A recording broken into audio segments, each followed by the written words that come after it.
Halo teman-teman, selamat datang kembali di channel ini. Di video sebelumnya, kita sudah membahas bagaimana awal mula kerajaan di Nusantara terbentuk dari masyarakat sederhana hingga munculnya kerajaan-kerajaan besar seperti Kutai, Tarumanegara, hingga kerajaan Islam pertama. Nah, kali ini kita akan melanjutkan perjalanan sejarah yang jauh lebih epik. Kita akan menyelami masa kejayaan kerajaan-kerajaan maritim Nusantara yang menguasai jalur perdagangan dunia dan menjadi kekuatan besar di Asia Tenggara. Siap-siap ya, karena kisah kali ini penuh dengan petualangan laut, diplomasi internasional, dan kekuasaan yang membentang ribuan kilometer. Mari kita mulai dengan Sriwijaya, kerajaan yang namanya mungkin sudah tidak asing lagi. Sriwijaya berdiri sekitar abad ke-7 Masehi di wilayah Palembang, Sumatera Selatan. Tapi jangan salah, Sriwijaya bukan sekadar kerajaan lokal biasa. Kerajaan ini adalah imperium maritim terbesar di Asia Tenggara pada masanya, dengan kekuasaan yang membentang dari Sumatera, Semenanjung Malaya, hingga sebagian Jawa dan Kalimantan. Yang membuat Sriwijaya begitu istimewa adalah lokasinya yang sangat strategis. Mereka menguasai Selat Malaka, jalur laut paling penting yang menghubungkan perdagangan antara India, Tiongkok, dan kawasan Asia Tenggara. Bayangkan, semua kapal dagang yang ingin berlayar dari Tiongkok ke India atau sebaliknya harus melewati Selat Malaka, dan Sriwijaya dengan cerdas memanfaatkan posisi ini. Mereka menerapkan sistem upeti. Setiap kapal yang lewat harus membayar pajak atau upeti kepada Sriwijaya. Yang tidak patuh akan dihadang oleh armada laut Sriwijaya yang sangat kuat. Dari sistem inilah Sriwijaya menjadi sangat kaya raya. Emas, rempah-rempah, sutra, porselen, semuanya mengalir ke pelabuhan-pelabuhan Sriwijaya. Tapi Sriwijaya bukan hanya soal kekayaan dan kekuasaan militer. Kerajaan ini juga menjadi pusat peradaban spiritual yang sangat penting. Sriwijaya adalah pusat pendidikan agama Buddha Mahayana terbesar di dunia pada abad ke-7 hingga ke-11 Masehi. Biksu terkenal dari Tiongkok, Itsing, pernah singgah di Sriwijaya pada tahun 671 Masehi. Dalam catatannya, ia menyebutkan bahwa ada lebih dari 1000 biksu yang belajar di Sriwijaya. Para biksu dari India, Tiongkok, bahkan dari berbagai penjuru Asia datang ke Sriwijaya untuk mempelajari ajaran Buddha, menerjemahkan kitab suci, dan berdiskusi tentang filosofi. Bayangkan Sriwijaya seperti Universitas Oxford atau Cambridge di zamannya, tapi untuk ajaran Buddha.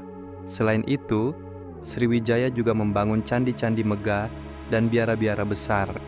Bukti arkeologis menunjukkan adanya berbagai artefak Buddha yang tersebar di wilayah Sumatera dan sekitarnya. Jadi, Sriwijaya adalah contoh sempurna dari kerajaan yang tidak hanya kuat secara ekonomi dan militer, tapi juga maju dalam bidang pendidikan dan kebudayaan. Kejayaan Sriwijaya mencapai puncaknya pada masa pemerintahan Raja Balaputradewa pada abad ke-9 Masehi. Di masa ini, Sriwijaya menjalin hubungan diplomatik dengan berbagai kerajaan besar di Asia, termasuk dinasti Tang dan Song dari Tiongkok, serta kerajaan Chola dari India. Bahkan, Raja Balaputradewa membangun sebuah biara di Nalanda, India, sebagai bentuk hubungan baik dengan kerajaan-kerajaan di sana. Armada Laut Sriwijaya begitu disegani sehingga tidak ada kerajaan lain yang berani menantang dominasi mereka di jalur perdagangan maritim. Sriwijaya juga memiliki sistem vasal atau kerajaan bawahan yang tersebar di berbagai pulau. Kerajaan-kerajaan kecil ini memberikan upeti dan mengakui kedaulatan Sriwijaya sebagai imbalannya mendapat perlindungan. Namun, seperti semua imperium besar dalam sejarah, kejayaan Sriwijaya tidak berlangsung selamanya. Pada abad ke-11, berbagai faktor mulai melemahkan Sriwijaya. Pertama, serangan dari kerajaan Chola dari India pada tahun 1025 Masehi. Chola menyerang pelabuhan-pelabuhan penting Sriwijaya dan menghancurkan armada laut mereka. Ini adalah pukulan berat yang membuat Sriwijaya kehilangan kendali atas jalur perdagangan. Kedua, munculnya kerajaan-kerajaan rival di Jawa seperti Kediri dan kemudian Singasari yang mulai menantang dominasi Sriwijaya. Ketiga, perubahan jalur perdagangan internasional yang mulai beralih ke jalur-jalur lain juga membuat pendapatan Sriwijaya menurun drastis. Pada akhir abad ke-13, Sriwijaya sudah tidak lagi menjadi kekuatan maritim yang dominan. Kekosongan kekuasaan ini kemudian diisi oleh kerajaan-kerajaan baru yang lebih muda dan lebih ambisius. Sebelum kita membahas Majapahit, kita perlu sedikit menyinggung tentang Singasari. Singasari berdiri pada tahun 1222 Masehi di Jawa Timur, didirikan oleh Ken Arok yang terkenal dengan kisah dramatis kenaikan kekuasaannya. Meskipun hanya bertahan sekitar 70 tahun, Singasari adalah kerajaan yang sangat penting karena menjadi jembatan antara era Sriwijaya dan Majapahit. Raja terakhir Singasari, Kertanegara, adalah seorang raja yang sangat ambisius. Ia bermimpi menyatukan seluruh Nusantara di bawah kekuasaannya. Sayangnya, sebelum mimpinya tercapai, Kertanegara terbunuh dalam pemberontakan Jayakatwang pada tahun 1292. Tapi dari kehancuran Singasari inilah lahir kerajaan yang paling legendaris dalam sejarah Nusantara, Majapahit. Pada tahun 1293, Raden Wijaya, menantu Raja Kertanegara, mendirikan kerajaan Majapahit dengan ibu kota di Trowulan, Jawa Timur. Awalnya, Majapahit adalah kerajaan yang masih kecil dan rapuh. Tapi dalam beberapa dekade, kerajaan ini berkembang pesat dan menjadi kekuatan terbesar di Nusantara. Puncak kejayaan Majapahit terjadi pada masa pemerintahan Raja Hayam Wuruk yang bertakhta dari tahun 1350 hingga 1389 Masehi. Di sampingnya, ada sosok yang sangat legendaris, Mahapati Gajah Mada, Perdana Menteri yang sangat cerdas, tegas, dan visioner. Gajah Mada adalah salah satu tokoh paling terkenal dalam sejarah Indonesia. Pada tahun 1334, ia mengucapkan sumpah yang sangat terkenal, yaitu Sumpah Palapa. Dalam sumpah itu, Gajah Mada berkata bahwa ia tidak akan makan buah palapa atau makanan lezat lainnya sampai seluruh Nusantara bersatu di bawah Majapahit. Dan ia serius dengan sumpahnya. Selama puluhan tahun, Gajah Mada memimpin ekspansi militer dan diplomasi yang agresif. Satu persatu, kerajaan-kerajaan di Nusantara ditaklukkan atau dijadikan vasal Majapahit. Wilayah kekuasaan Majapahit akhirnya membentang sangat luas, dari Sumatera di barat hingga Papua di timur, dari Semenanjung Malaya di utara hingga Nusa Tenggara di selatan. Ini adalah wilayah kekuasaan terluas yang pernah dicapai oleh kerajaan Nusantara sepanjang sejarah. Yang membuat Majapahit begitu hebat bukan hanya karena luasnya wilayah kekuasaan, tapi juga sistem pemerintahan yang sangat tertata. Majapahit memiliki sistem birokrasi yang kompleks dengan berbagai menteri dan pejabat yang mengurus berbagai bidang, mulai dari perdagangan, pertahanan, hingga keagamaan. Kitab Negara Kertagama yang ditulis oleh Empu Prapanca adalah sumber sejarah yang sangat berharga. Kitab ini menjelaskan secara detail tentang kehidupan, wilayah kekuasaan, dan budaya Majapahit. Dari segi budaya, Majapahit adalah masa keemasan seni dan sastra Jawa. Berbagai karya sastra besar seperti Kakawin Sutasoma dan Kakawin Nagara Kretagama lahir di masa ini. Candi-candi mega seperti Candi Bajang Ratu, Candi Tikus, dan berbagai bangunan di kompleks Trowulan menunjukkan kemajuan arsitektur yang luar biasa. Sistem irigasi yang canggih juga membuat pertanian Majapahit sangat produktif, mampu menghidupi populasi yang besar dan mendukung ekonomi kerajaan. Sama seperti Sriwijaya, Majapahit juga sangat mengandalkan kekuatan maritim.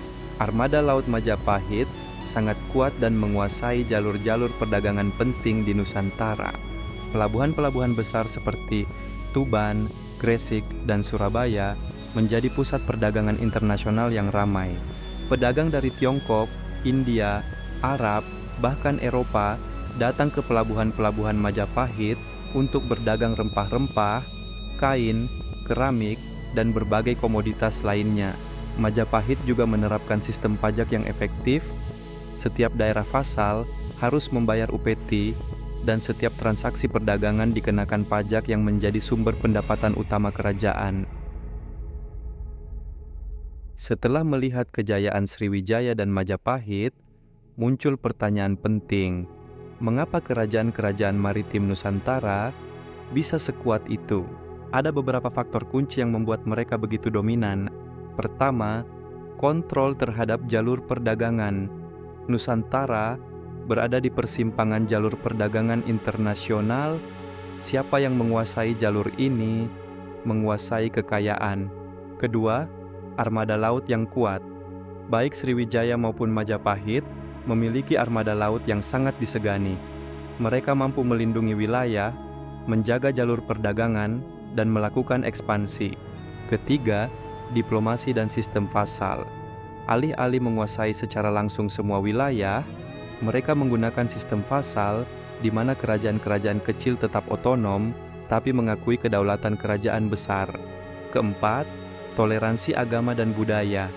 Baik Sriwijaya maupun Majapahit dikenal toleran terhadap berbagai agama dan budaya. Ini membuat mereka diterima oleh berbagai kelompok dan mempermudah ekspansi.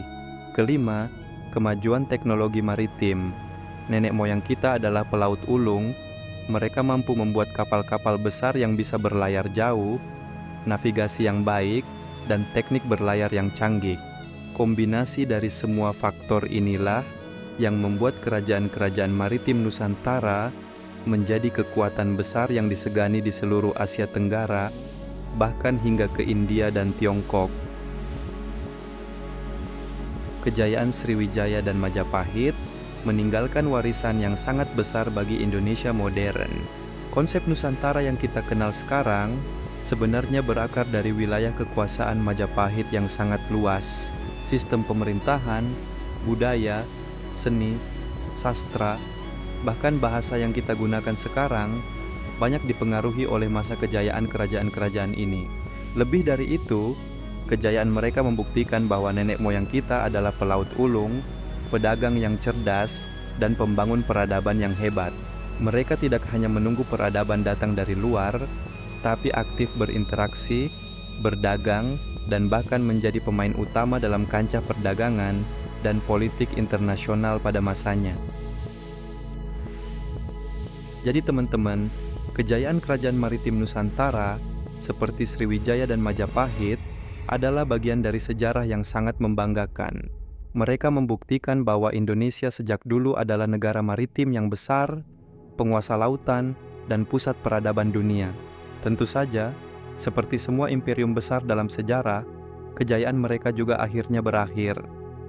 Di video selanjutnya, kita akan membahas bagaimana kerajaan-kerajaan besar ini runtuh dan era baru dimulai. Kalau kalian menyukai video ini dan ingin terus belajar tentang sejarah Nusantara, jangan lupa like, share, dan subscribe. Nyalakan juga notifikasinya agar tidak ketinggalan video-video menarik lainnya. Sampai jumpa di video berikutnya.